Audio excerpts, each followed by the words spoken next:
Good morning, everyone. Good morning.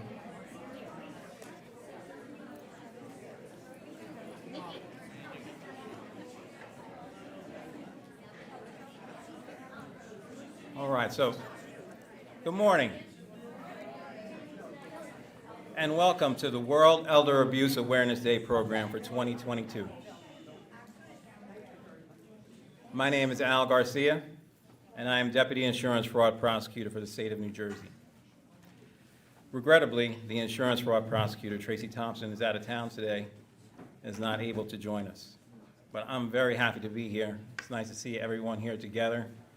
It's been a long 2 years, and it's just very nice to see everyone here together in a room and not on a video screen. It's an incredible day, an incredible moment, and I want to thank you. I'm going to do 4 things in my short time here. The first thing that I'm going to do is thank our hosts, the Hamilton Senior Center, for their support, help, and hospitality. Thank you. As you all can see, I know there are probably people who are members here, but I'm sure there are visitors as well. It's a wonderful facility. I saw the breadth of it essentially today. And it's a beautiful facility, and thank you for hosting us. Second, I'd like to thank our team, the Medicaid Fraud Control Unit and the Elder Protection Task Force, for putting this event together. Third, I'd like to thank you all for sharing your time with us today. You are all truly the best of us. Together, we are all in this fight to recognize, assess, and address elder abuse, neglect, and exploitation. And last, and certainly not least, there are a couple of people that I'd like to introduce that are here today because of the importance of this event. Carrie Fayes, who's the acting commissioner of the Division of Consumer Affairs, is here. She stood up in the back.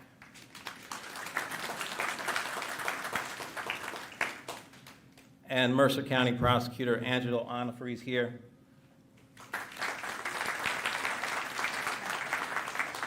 And he's seated next to our special guest that I'll introduce in a moment. That special guest is Matthew Platkin. He is the 62nd Attorney General of the state of New Jersey.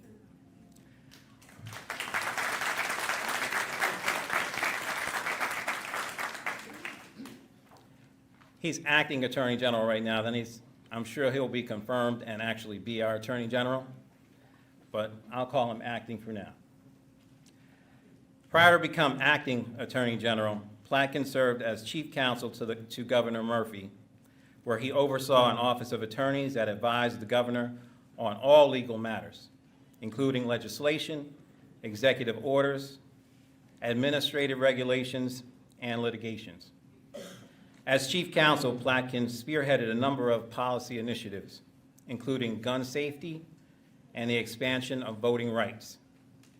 In addition, Platkin played a critical role in guiding New Jersey through the early months of the COVID-19 pandemic, overseeing the drafting of pandemic-related executive orders and workforce policy reforms for state government employees to maintain government services for us all. Platkin began his policy career at the Brookings Institute in Washington, D.C., advising members of Congress on job growth and economic recovery following the 2008 financial crisis. He graduated following graduation from law school, he worked at the law firm Debevoise and Plimpton in New York City, where he focused on internal investigations and civil and criminal matters. Platkin was born and raised in New Jersey. Growing up in Morris County, he received his Bachelor of Arts from Stanford University and his Juris Doctor from Stanford Law School. I think it's safe to say that he's here because of how important this event is to him and how important these issues are to the people of the state of New Jersey.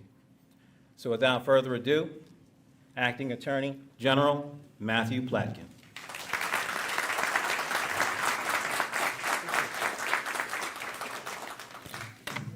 Thank you so much. Good morning, everyone. Thank you, Prosecutor Garcia, for that introduction. And thank you to you and the whole Office of Insurance Fraud Prosecutor for organizing this really great event. I want to thank, in absentia who's not here, Director Tracy Thompson of OIFP, who just does tremendous work leading this great office. And I also want to give special thanks to the Hamilton Senior Center for hosting us. I've had a chance to tour this center. This is really one of the best centers I've seen in the state, and we're all very lucky to have it here.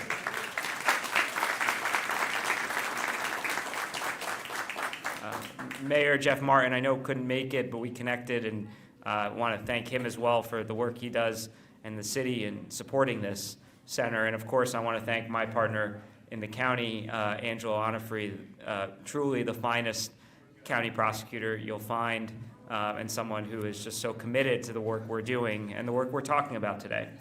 So, and then last but certainly not least, I want to thank the Hamiltonian Choir for performing today. Really great to have you here.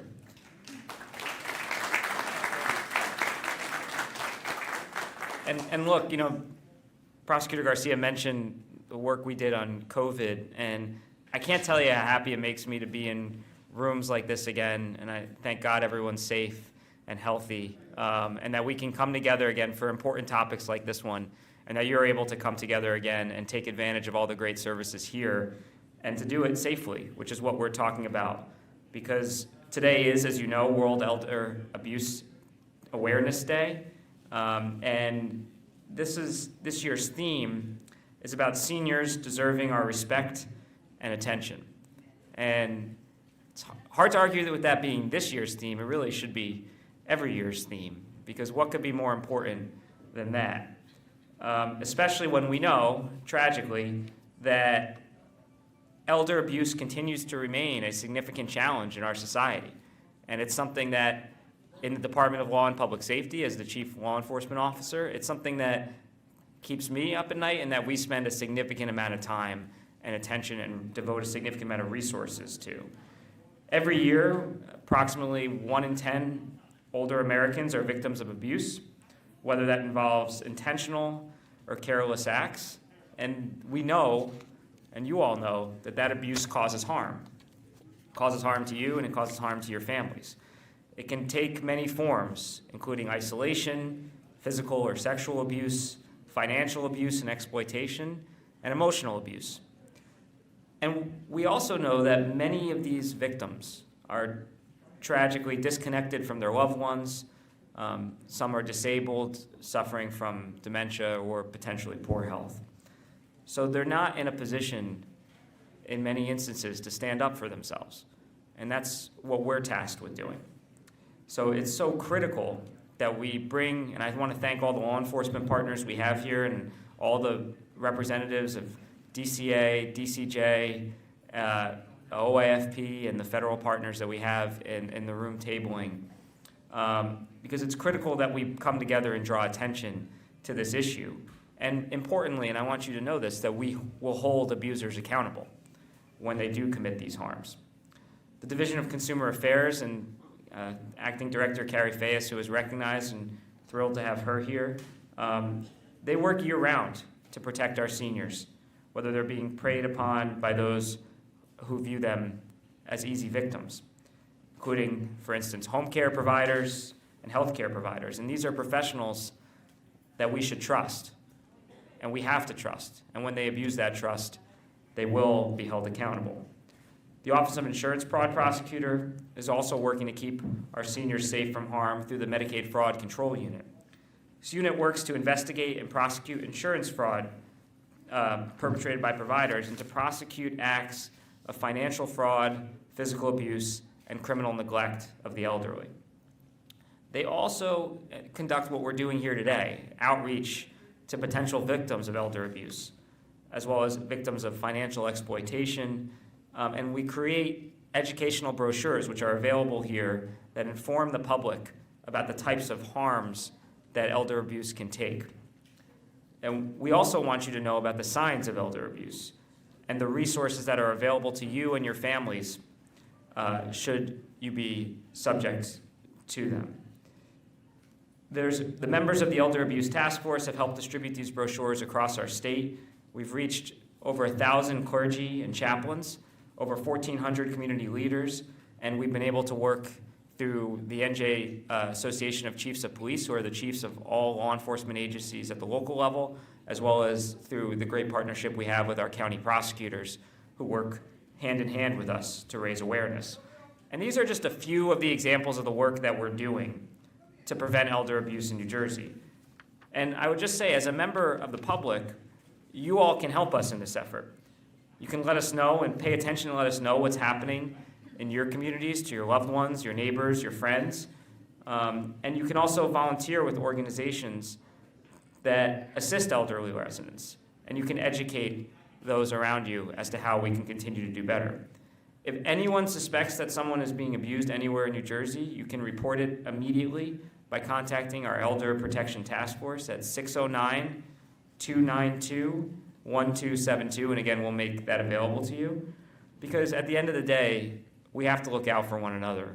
And we have to look out for one another, especially for those who have challenges looking out for themselves. That's our job. And so if you see anything that concerns you, please let us know. But most importantly, today's on World Elder Abuse Awareness Day, I just want to thank you for being here. I hope you enjoy the program. I hope you can continue to take advantage of this tremendous center. A chance to meet the director. I want to thank her and her team for all the work that they do. Thank you. There you are. And just know that we're here to help you, and the first order of business every morning and the last every night is to keep you safe. So thank you. It's my pleasure now to hand off to Bureau Chief Peter Sepulveda, and I appreciate everything you guys are doing. Thank you for having me.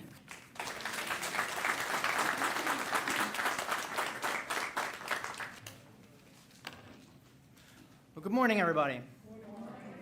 My name is Peter Sepulveda, and it's my distinct pleasure to be here with you today. I'm the Bureau Chief of the state's Medicaid Fraud Control Unit, handling the investigation and prosecution of crimes by Medicaid providers and with the protection of the state's Medicaid program.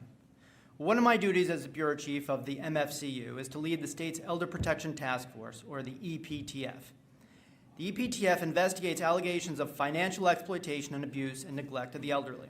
We also host events like this on World Elder Abuse Awareness Day, and this is the fourth one that we've hosted and the best one that we've hosted.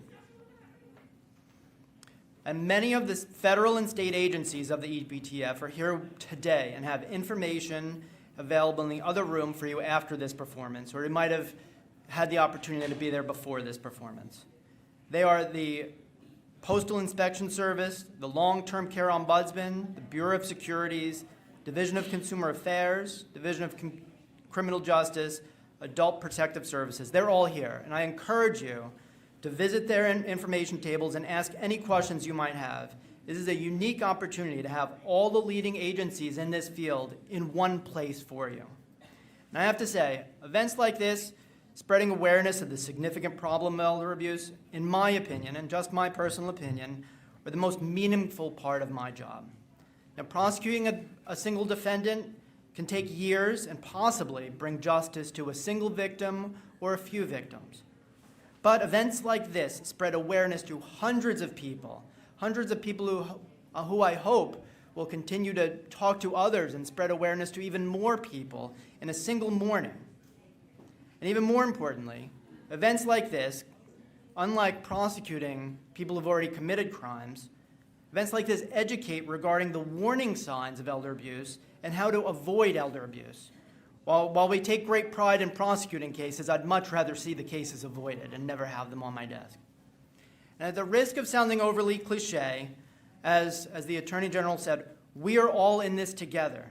It is for each of us to look out for our elders, to be there for our friends, for our neighbors, and for our relatives.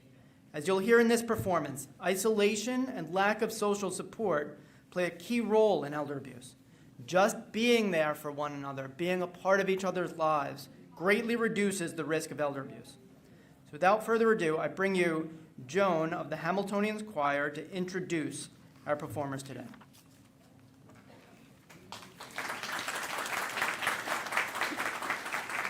Well, good morning, everyone. We are the Hamiltonian Choir Choral Group. We are headquartered here at the Senior Center, and we are proud and excited to be part of the Elder Protection Task Force presentation, exploring, recognizing, reporting, and preventing elder abuse. Just letting you know, we do take our music and we go to local nursing homes. It brings fun and joy to the residents as we sing old and new songs together. The piece that we're doing, the presentation, is called Breaking the Silence, Voices of Hope. Being afraid. As I grow older, all I need are gentle peace and sunlit days, a simple life I want to lead, some time to follow my own ways and not be afraid, simple food, I don't need much, my things about me in my home, old things I still love to touch. I have no need to stray or roam. We cannot be afraid. My spouse and I are married long and love each other well, but I've seen other marriages, the battle cries from hell. A husband who laid down the law and enforced it with a slap? A wife who ranted, screamed, and raved, both made an ugly trap, till each became afraid. Sometimes the child takes over care and takes your money too. They never have the time to chat, just tell you what to do and leave you so afraid. Then there's the friend who takes your check, pays all your bills, and shops for you. She brings you food, but holds the change. Who knows what silly things you might do? You're lonely and afraid. I did the things I love to do, and I never had to hurry. My mind alert, my body strong, I never had to worry. But now that age has weakened me, I'm no longer able to do and plan what brings me joy. Yet still, my mind is able. So smile at me, talk with me, but please don't do me harm. A sneer, a slap, sharp words and such fulfill me with alarm, and then I will be afraid.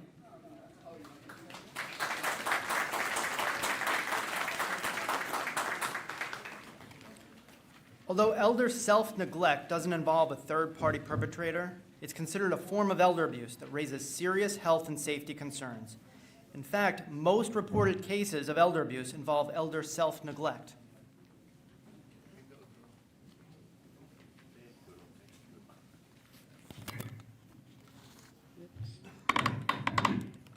Sorry about that.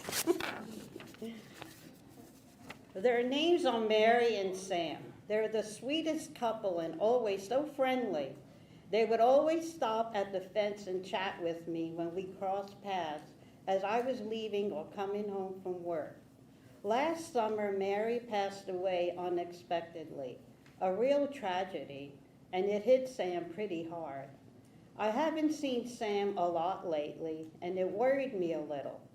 I think of him sometimes on my commute, but then I forget about it lately. As the season progressed, I just lost track. Winter gets kind of busy for me. The office keeps me pretty busy, and my weekends I like to go up and ski with my friends. One day on my way home, I heard one of those public service announcements on the radio, reminding people to check on their elderly neighbors. It was reminding people that extreme weather can really have a negative impact on the health of seniors. I immediately thought of Sam. I had a gut feeling to check on him. I guess it took me so long because I had been assuming that I was seeing less of him because of my schedule. I decided that it's better to be safe than sorry, and went over to his house when I got home. When Sam came to the door, I was shocked. He looked terrible. He had lost a ton of weight and looked so gaunt and frail. His house was in a total disarray, and his overall hygiene seemed to be slipping too. I wasn't sure what to do, so I called Adult Protective Services. I was hesitant to give the worker his name and information because I know that Sam's house means everything to him. Since he lost Mary, the house was his sense of security and belonging. I was afraid they would put him in a nursing home. The protective service worker reassured me, however, they would only help Sam with what he needed. Initially, Sam hesitated to accept any help at all. He had sunk into a depression beyond the typical grieving process. After several meetings with the protective service worker, he got over the hurdle and accepted the help. He is doing great now. The people over there found him a homemaker who helps him around the house, gets him daily hot meals, medical and emotional support, and some other accommodations so he could stay at home. Better yet, the worker was able to locate Sam's nephew, whom he had lost touch with years ago. The nephew was thrilled that he could help his uncle and was more than happy to help him out. Sam put some weight back on and is able to chat with me over the fence as we water our lawns. I'm just so grateful that the public service announcement reminded me to follow my gut, and I know Sam is too.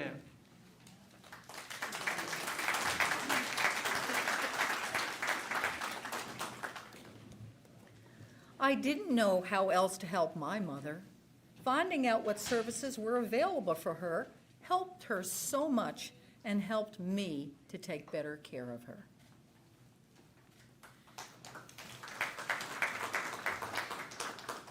I felt very uncomfortable trying to help my elderly neighbor. I could tell she was struggling, but I didn't want to make things worse for her. I'm glad I reached out to her.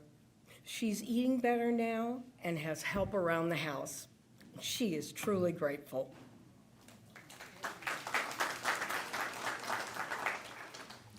I felt alone. I was having such a hard time keeping up with the things around my house. Cleaning, cooking, whatever, but I was afraid to ask for help. I thought that they would send me to a nursing home. Well, I did ask for help, and now I know there is help for me, and I am able to stay in my house and be safe.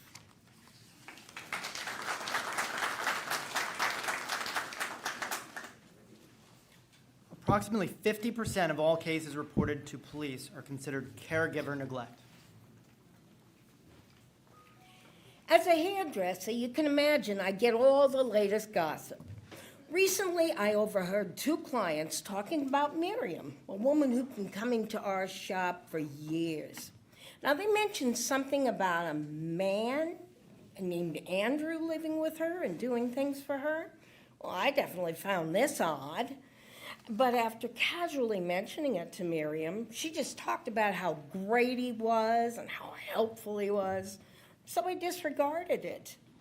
But then one day, a check Miriam wrote for her perm was returned from the bank for insufficient funds. Well, she's paid with a check for years, and we never had a problem. I wondered if it had anything to do with this Andrew guy. I really felt like he could be taking advantage of her. But, she did invite him to move in, and he seems to be treating her well. Then I heard the other two women talking about Miriam's situation again, and they mentioned this time that he had sold her furniture and kept the money. Well, Miriam is the type of woman who would never suspect anybody of doing anything wrong.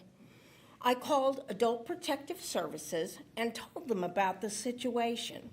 They said they'd get in touch with Miriam and do an investigation.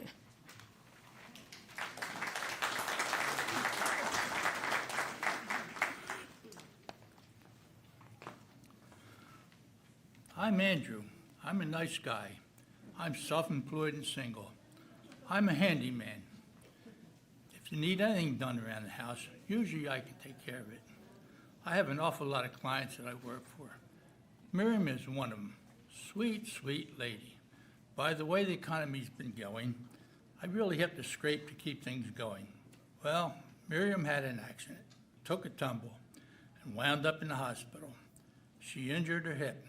You know what that means. In the hospital for a while, and then rehab, and then stuck at home. And when she got home, she was very concerned for her future. What happens if she takes another tumble? She's going to need help. She came up with an idea, gave me a call, and asked if I could see her. I did. Here's what she said. Andrew, I want you to move in with me. Tisk, tisk, don't get any wrong ideas. None of that. When she explained things to me, she sounded good. First of all, rent-free. Second of all, I have my own room. I didn't ask if I would need a lock, but I did. I definitely did. Here's what was going to happen. Whenever she needed to go anywhere, I would take her. If she needed anything, I would take care of that. And I would help her around the house. After all, who can't push a vacuum cleaner? Since I was living alone, I had to fend for myself. I'm pretty good at cleaning, so this was the arrangement. Well, she asked me one day if I would move some of her furniture. She has a big house, and a lot of furniture. Her favorite cousin's daughter recently married, and they're moving into a new house. She was going to take some of her furniture that she didn't use and donate it to the couple. Could I take this to her new house in the new digs? Of course I didn't mind. I have a pickup, and the weather was fine. And in one day, I was able to move all the furniture that was transferred.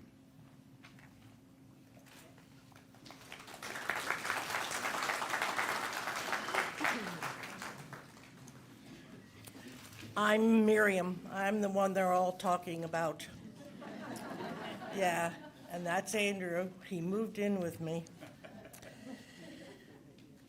Did my handyman Andrew tell you the complete story? Well, it's true. I did get a call from Protective Services when the rumor got around that I had a man living with me. And I was a little upset about that because I knew that Andrew was a wonderful young man and he was able to help me out in this stage of my life. In the long run, though, I did need help in maintaining my home. I had been in it for over 50 years, so there was no need for Protective Services.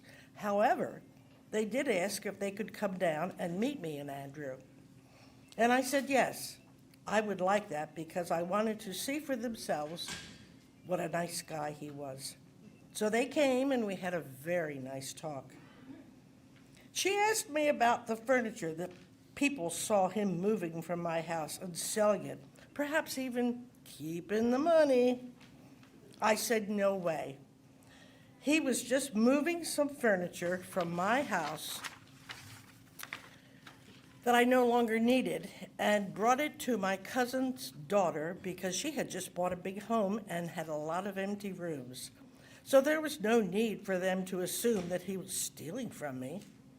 And then she said, "What about the checks you bounced?" Oh, I said, "Well, this was my fault. I am guilty of that. My eyesight isn't what it used to be. It's getting harder to get around. You know, these things happen. These organs start to fail." I was adding instead of subtracting on my checks, and this is why the check bounced. I see some of you smiling. Yeah. But you can rest assured that there will be none of that happening again. However, Protective Services said, "Listen, we can have somebody come in and spend time with you. Someone that can even help you with your statements. Would you like that?" I said, "Oh yes, that's a wonderful idea. If I need it, I can call them." She said, "Since your eyes have been giving you a little trouble, we can arrange for you to go see a specialist. Perhaps you have cataracts. I see you know that's a good idea." I just never took the time to make an appointment. So even though people were talking about me and misunderstanding what was going on in my life, I think I'm happy that they were concerned about what was going on. Because of that report, I am now able to stay in my home. If I need help, I can ask for it. I can get my eyes examined. All this worked out for the best, and I'm super, super happy.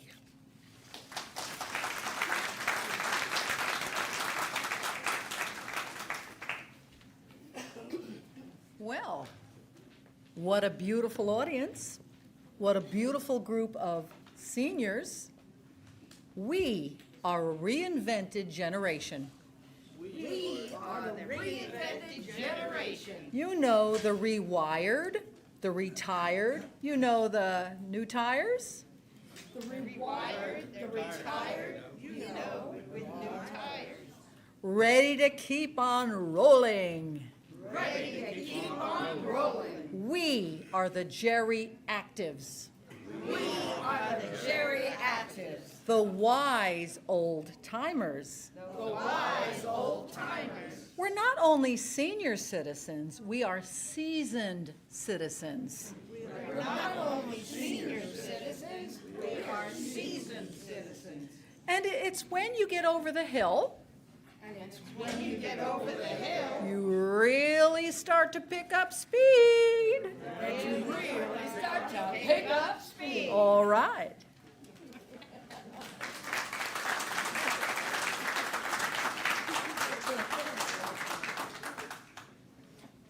Half of the reports investigated by police resulted in a finding that there did occur abuse or neglect of the elderly.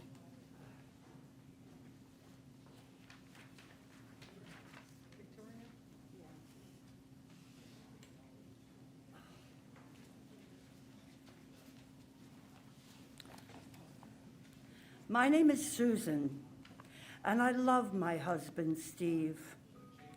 It's just, well, he can be very overbearing. I feel sorry for him, really.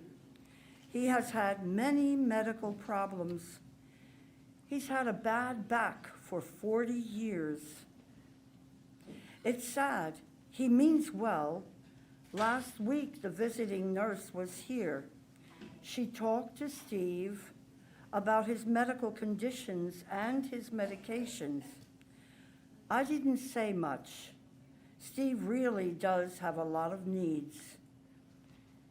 He comes first. It's the way it's always been. I love my husband. Yesterday, our sons called again, waiting to visit. They talked to Steve. He would really prefer that they don't bother. He doesn't like when they visit. I miss my boys. I have grandchildren too, and they're beautiful. The boys stopped bringing them over because Steve isn't too pleasant to be around, and he gets angry very easily. I remind myself that he has a lot of stress. I stay out of his way. I love my husband. He makes me cry, but he tells me that is because I'm too sensitive. Yesterday, the visiting nurse was here, and Steve was just being Steve. He was annoyed that she was fussing and such. You know how men can be sometimes. I tried to help, but he just yelled at me. I do not speak much. Today, a social worker from Protective Services came over. She said that somebody asked that they check on me. She talked to me while Steve was out. I told her that I love my husband, but sometimes I feel invisible. I feel hollow, like somehow who I am doesn't matter to him or to anybody. I miss painting and playing the piano. I used to do these things before we got married. I can't share these things with Steve, of course. He doesn't care. He would just call me an idiot and tell me that I don't know what I'm talking about. He would call me names, things that a lady shouldn't say. That social worker was the first person who ever acknowledged my pain. She plans to meet with me on Wednesday mornings when Steve goes out with his brother. I have been meeting with that social worker for 6 months now.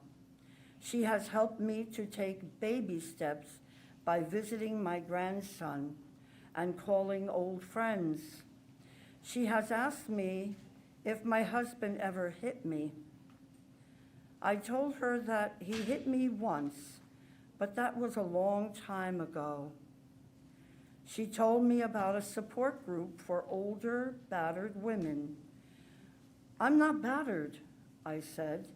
I'm not like the women you see on TV with black eyes and bruises. But the more we talked, the more I realized that he doesn't have to hit me. It's the unspoken threat that is always looming over me. I have been attending that support group for 4 months now and never knew there were other women like me. I loved my husband, but I lost myself. It was a full-time job trying to avoid his anger. With the help of my sons, the social worker, and my new friends at the group, I am finally able to see that I deserve better. One day at the group meeting, a member asked me if I wanted out. Without thinking, the word yes just erupted from me in a clear and calm way, as if it was something that I knew I wanted, but I could never think out loud. I felt my lungs expand and release 60 years of pressure.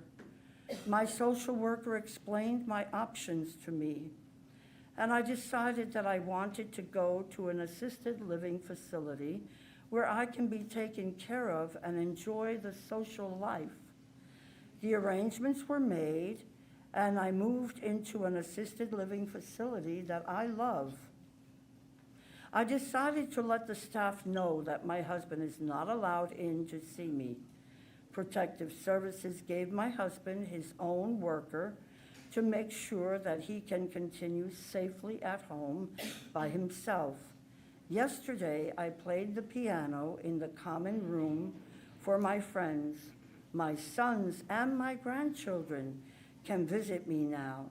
They're my biggest fans, right there with me, cheering me on. They come almost every day and remind me that I too am loved.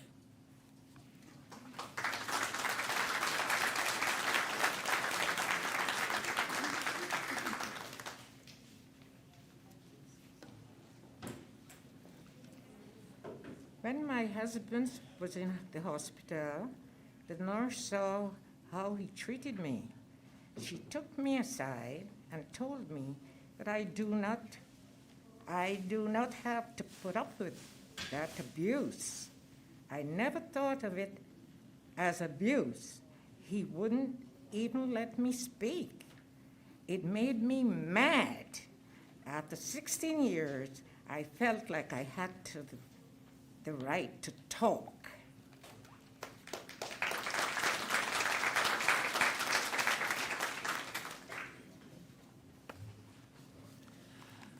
My wife and I had the same doctor for 25 years, and last month I finally got up the nerve to tell him how abusive my marriage is. I was surprised when he immediately said, "Get a good lawyer and leave. No one has to live like that, and you have years left to live." I felt relieved that I had finally told someone.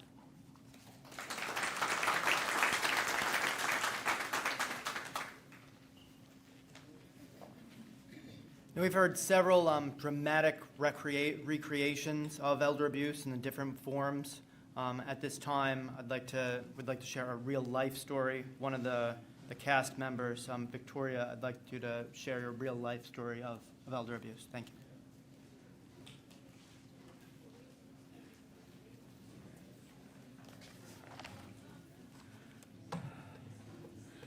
I will start with how my life started when I came to America as a World War II refugee. And it reminds me of all the things that are going on in Ukraine now and how many children are saved, as I was. And I tell my children and my grandchildren, were it not for the Salvation Army rescue worker and the nursing mother, I would never have survived. None of you would exist on this earth were it not for good people in this world. So let's keep that in mind as I do each and every day when I tell my special needs son to wake up with an attitude of gratitude. We always have something to be thankful for. And I have been that way my entire life. So one day, when I went out of our home, and I went into the mailbox, I was looking through the mail, and I received an envelope like this from the FBI. And I thought to myself, what do they want with me? I was so shocked, and I was afraid. I opened the envelope, and I started reading some of it, and I saw that they placed me on the Victim Protection Program. And I kept looking through the papers. I thought, dear Lord, what am I going to do now? And I sat for a while thinking and thinking for all the good that people had done for me as a very young child. And I thought to myself, okay, this is America. There are so many good people here. Who do I call? So I decided that we vote for the people who hold office, and sometimes we need to call them and ask them for help. So I decided to call our area senator, where my special needs son and I lived up in the northwest corner. And happily, he interviewed me, he looked at all of the papers, and he arranged for a special meeting. He called the Office of the Ombudsman, I will never forget that, along with the State of New Jersey Detective Agency, which is sponsoring this today, after all these years. And he called the FBI, and one of the agents came in. And I don't really understand all the behind-the-scenes stuff that goes on, but I know that after being robbed severely through cyber criminals, I call them the evil internet elves. We're not aware of what's going on out there, but they're there. And please be consciously aware that they are there and who to call. And you're not going to call Ghostbusters on this one, okay? It won't get done. But thankfully, because of all the good people behind the scenes, and you're seeing many of them here today, on the local, state, and federal level, my son and I were helped tremendously. I received an initial settlement and continue to receive a little bit of help month after month. And I am forever grateful to all the good people in this room. There are so many of us. And I just want to check here, because I don't want to forget anything. Despite the negotiating in the world, thank you for... Yes, so again, I would like to thank all the local, state, and federal agencies and all the good people behind the scenes, so many of whom are here today. And thanks to all of you for listening to my sad story, which turned out to be a relief after I received the help of people who know how to help. Okay, they've made a positive difference in my world, as they do in the world at large. Thank you.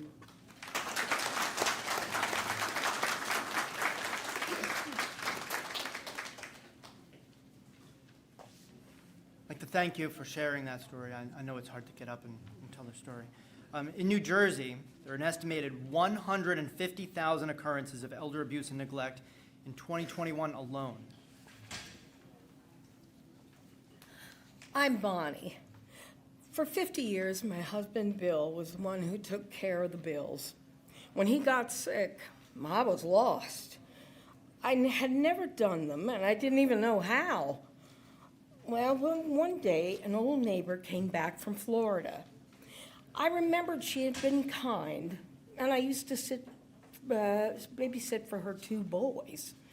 Now, the younger one had some problems and had to be put into a home. I felt so bad for her.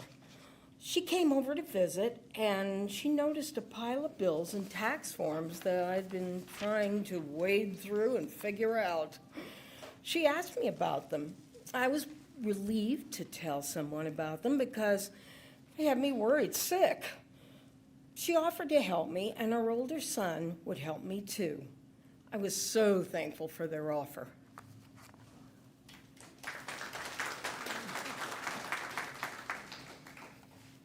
Hi, I'm Amanda, the friendly neighbor, the helpful one.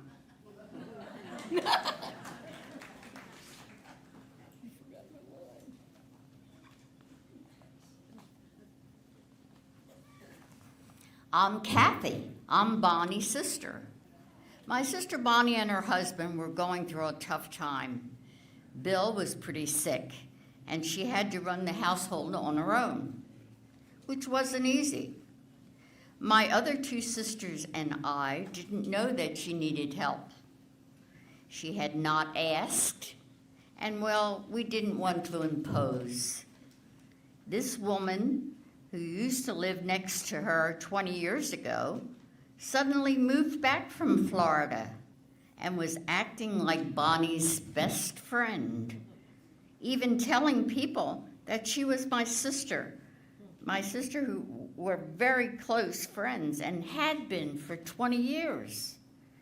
I mean, I hadn't even heard of her name in years. My sisters thought this was odd, too. But Amanda seemed nice. She and her son started coming over all the time. She helped out a lot around the house.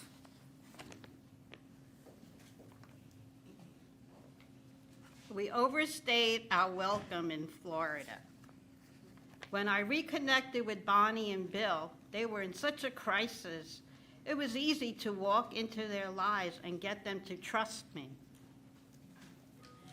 She and her son came by the house almost every day.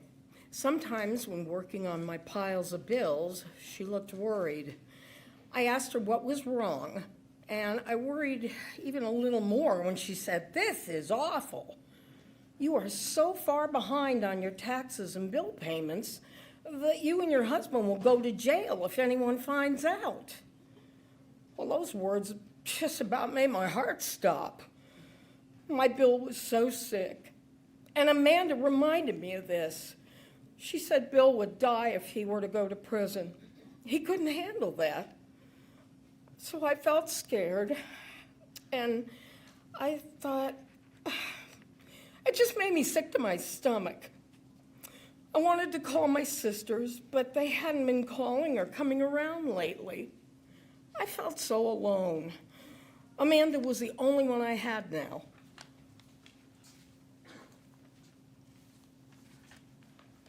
Did I feel bad that Bill was sick? It's not like I made him sick.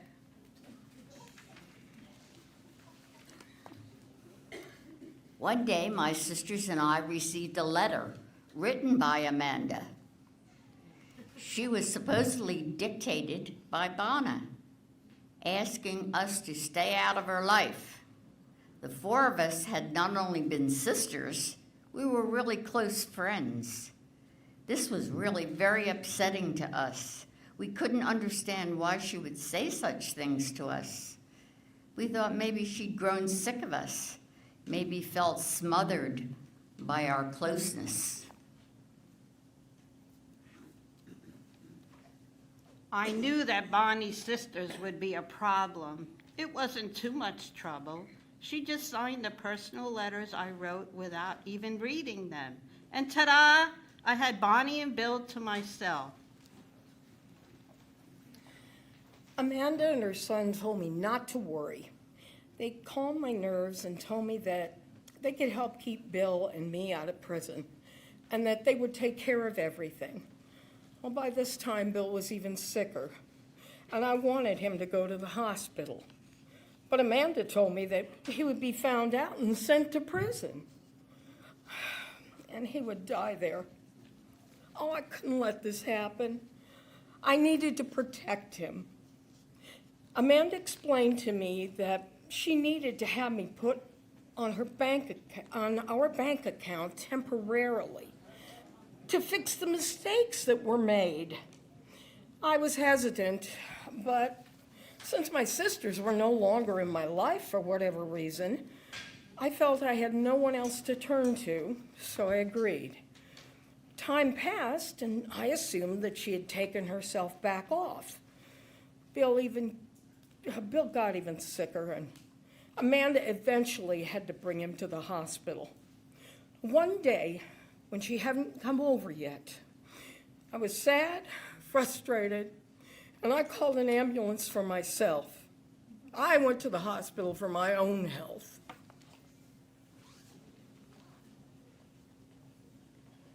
I started to get concerned. If Bill died, they would know something was wrong.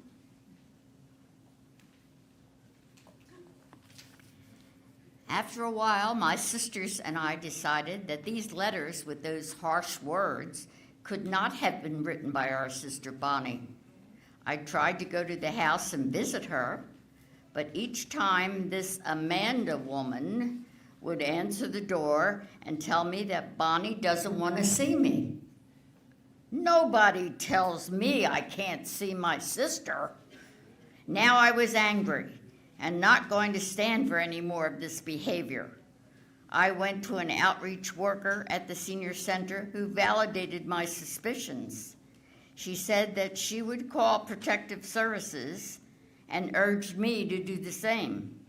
She helped me do some research and found out that my brother-in-law Bill was in the hospital. I visited him, and he told me what was really going on. We compared stories and realized that what was happening, that these people were not only stealing from Bill and my sister, but they were emotionally manipulating them and slowly killing Bill by denying him access to the medical help he really needed. I told the doctor what had been happening about Bill's illness and that Amanda and her son had been helping us. He told me Bill's room number, and I went right away to see him. But Amanda was there. She told me that I needed to leave immediately. She took me down in the elevator, and we waited for a taxi by the door.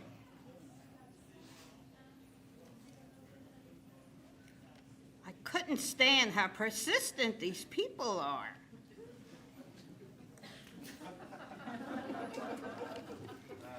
My sisters and I were on our way to the hospital to see Bill again when we saw Bonnie and Amanda standing outside. My sister was going to park, but oh no, I wasn't going to wait another second. I got out of that car and marched right up to her. When I saw my sisters pull up in a car to the hospital, I had never been so happy in my entire life. My eyes welled up, and I just hoped whatever I had done to make them stop loving me could be fixed. But Mary looked so angry. I was torn between crying and hugging my sister and giving this terrible, manipulative woman a real piece of my mind. I wonder if Bonnie knew about the letter Amanda sent to us and why Bonnie thought we had left her. I looked Amanda right in the eye and told her she's done with her games and trying to destroy this family. I told her that if she didn't stay away from Bonnie and Bill, we would call the cops. Her taxi pulled up and she left. All of my sisters and I threw ourselves around Bonnie, and we all said how sorry we were for not seeing what was happening sooner. We knew it wasn't our fault. We had all been victims in this.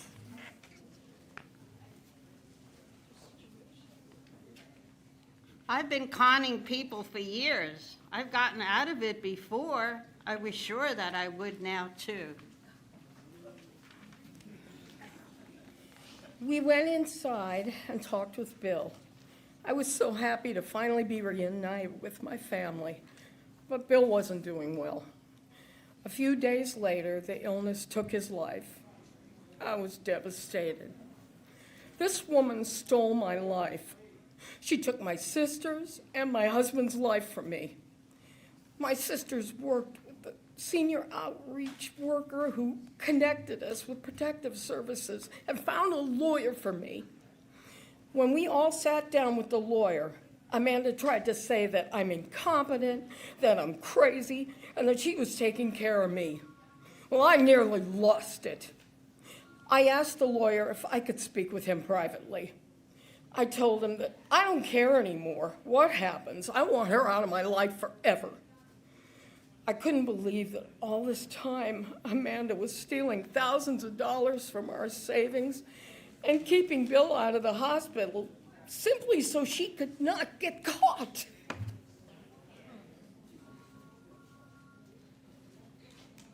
I work hard. I don't care about a couple I knew 20 years ago. It was a quick buck.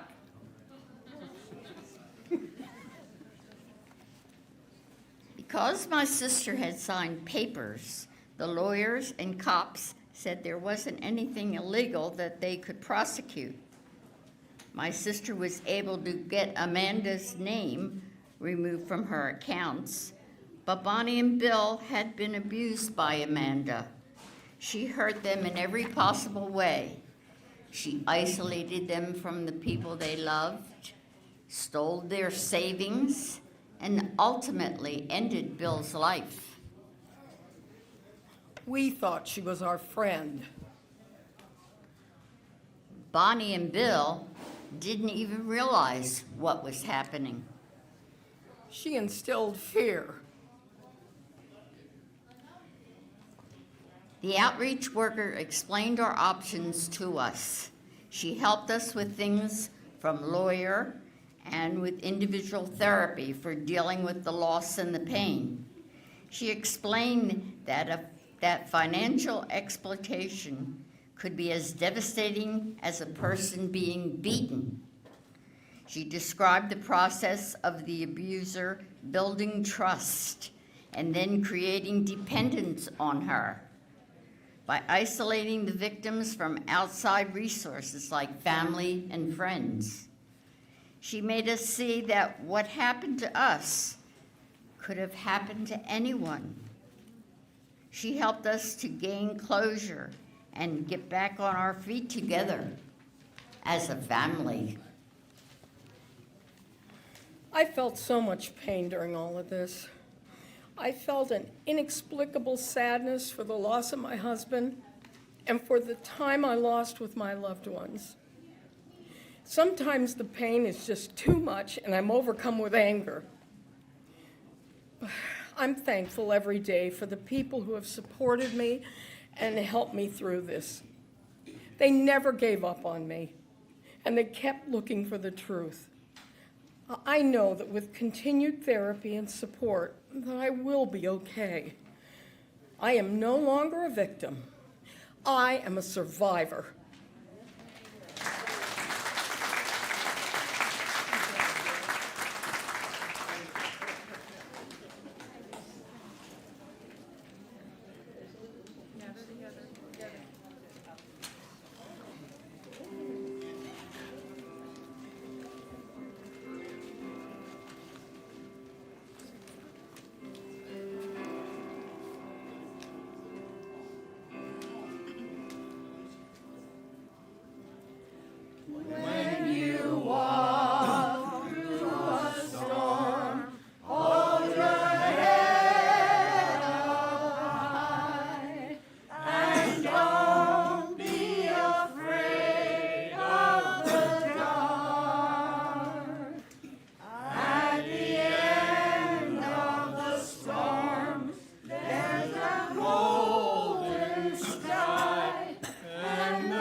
Good morning, everyone. My name is Rich King. I'm the Deputy Chief of Detectives for the New Jersey Medicaid Fraud Control Unit, which is within the Office of the Insurance Fraud Prosecutor, under the fantastic leadership of Tracy M. Thompson. Our detectives investigate crimes associated with elder abuse, neglect, and financial exploitation statewide. So if you find yourself being a victim or aware of somebody being victimized, please reach out to our office, either by telephone or email anonymously or by identifying yourself so that we can address those problems.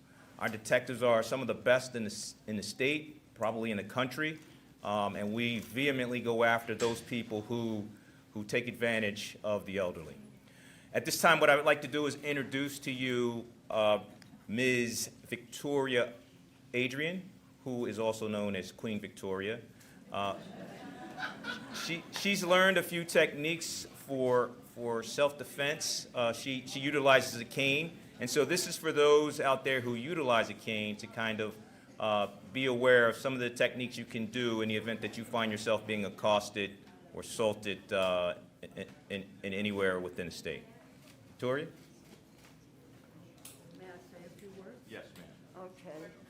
When I first met Mr. King here, of course, I introduced myself as Queen Victoria, and he laughed, okay? So since that time, we have become friends, quote unquote, and I explained to him that I took a self-defense course not too long after my son and I moved to Hamilton. The Hamilton police sponsored this, and I asked him if I could show one or two things you could do with a cane to be able to defend yourself, but I promised him that I wouldn't hurt him. and he promised he wouldn't hurt me either. So we will try. Yeah. Are you okay with Yes, this? ma'am. So, and one thing that the Hamilton police, they looked at each other. They were asking all of us. We were all seniors. Hear you. Take your mask off or use the mic. Hello, can you hear me? Yes. Okay, good. So the Hamilton police asked this question. They said, think about this. Hello, can you hear me? Okay, so if you're walking, and I would suggest never walk alone. Always walk with someone else, a group. I always walk with my son. He always helps me, and I help him. But they asked, thank you. What is the one thing that we can all do when we're walking if you see the possibility of someone walking up to you looking suspicious? Can anybody think of one thing you can do? Anybody? Okay, I hear someone say whistle, okay? Well, I won't do it here, but I screamed like you wouldn't even imagine. And the two officers looked at each other. They said, perfect. That's what you do. Please remember that. And I shared this with people. About 3 years ago, I heard on the radio that I believe she was 83. She decided to go for a walk 10 or 11 o'clock at night. What was she thinking? And she was attacked. So please don't go walking alone, and certainly not at night. So now I would like to show you two of the many moves that we learned as seniors, ways that you can protect yourself. Thank you. Get him, get him. I'm not going to do it for real. Oh, get him, it's all right. If someone is approaching you, you can do this, and of course, grab them in the whole and go away.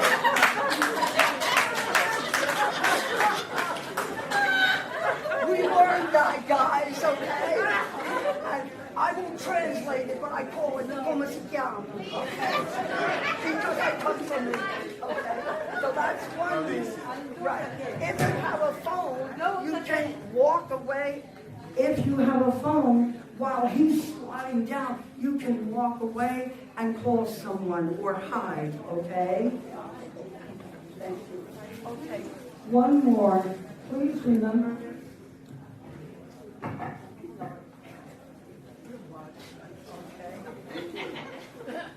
Lose the balance.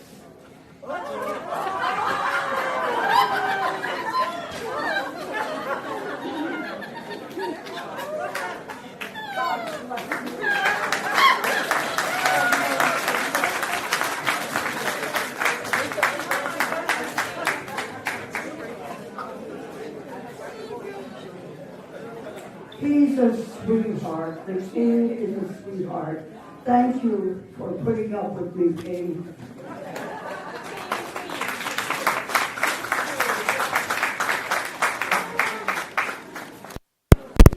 Thank you. And we've heard a fair amount about adult protective services, and one of the key members of the Elder Protection Task Force. This time I'd like to introduce the head of Adult Protective Services for the state of New Jersey, Jennifer Mills, just to say a few words.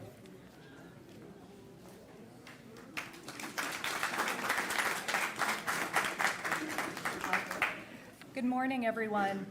It is so wonderful to see so many people here on this beautiful sunny day. My name is Jennifer Mills, and I work with the Division of Aging Services, and I work in the Adult Protective Services program. I'd like to thank the Hamilton Senior Center for hosting this event and our friends from the Attorney General's office for really bringing an idea into a wonderful presentation. And the Hamiltonian Choral Group, you are all wonderful performers. Thank you. Thank you. I'd like to invite you to visit our Adult Protective Services table, which is in one of the back rooms between one pool and the billiard room. And get some resource information about Adult Protective Services. In New Jersey, Adult Protective Services has an office in each county, and we are fortunate today, we have our Mercer County APS director with us helping to man our tables. So please stop by and get some information. And one last thing I wanted to say, building strong support for elders. Each year, this is the tagline for World Elder Abuse Awareness Day. And we are very fortunate here in New Jersey to have a strong elder protection work group. This work group, all of these agencies, it's made up of very dedicated individuals from the various agencies, and we have a common focus, and we work together to serve the public. I look forward to our collaborations and our continued strengthening of the supports. Thank you so much for having us here today.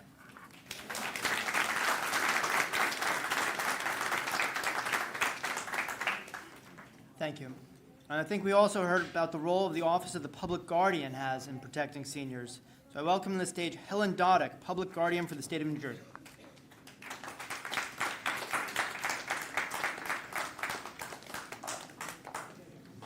Good morning, everyone. The Office of the Public Guardian is asked by judges to serve as guardian of elderly people who cannot manage themselves and their affairs. Most of our clients have dementia, and we step in and we assist them in any way we can. Many of our clients have come to us because they have been abused, neglected, or exploited. It's very sad. And when we see them, we sometimes get pictures from other people or from them showing how they looked before the exploitation occurred and after. It is something that is filled with shame, and people are afraid to report it. They're afraid they're going to be put in a nursing home or afraid that they're going to lose control. That's not the case. What is going to happen is that you will be encouraged to tell your story.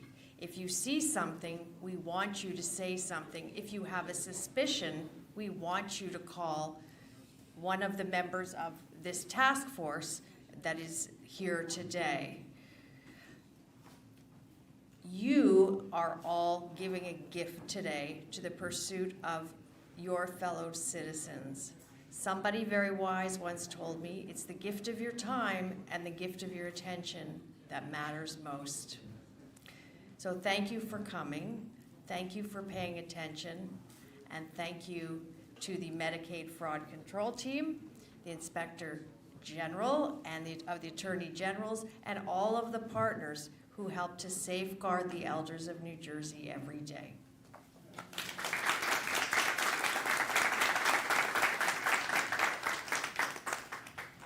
Thank you all for being here today and for helping to spread awareness regarding elder abuse.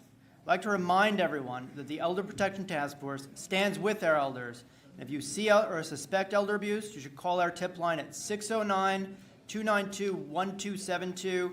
You don't have to write that down or memorize it, because we have an informational table with promotional items and literature, so take them so you'll have them with you. I'd also like to thank and give a special thanks to Kelsey, McCabe, Shibilia, the author of the play, who graciously allowed us, free of charge, to use her work for our Elder Abuse Awareness Day presentation. Thank you, Kelsey.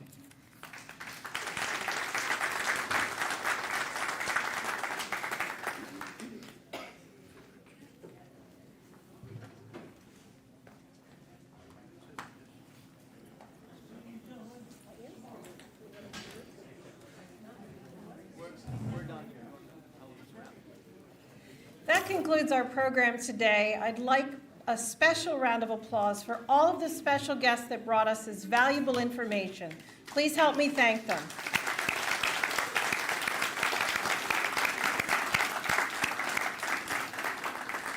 On behalf of Mayor Martin and our Senior Center, if anyone at any time feels threatened or abused or exploited, we are here for you and we will help you every step of the way. Thank you again for coming today.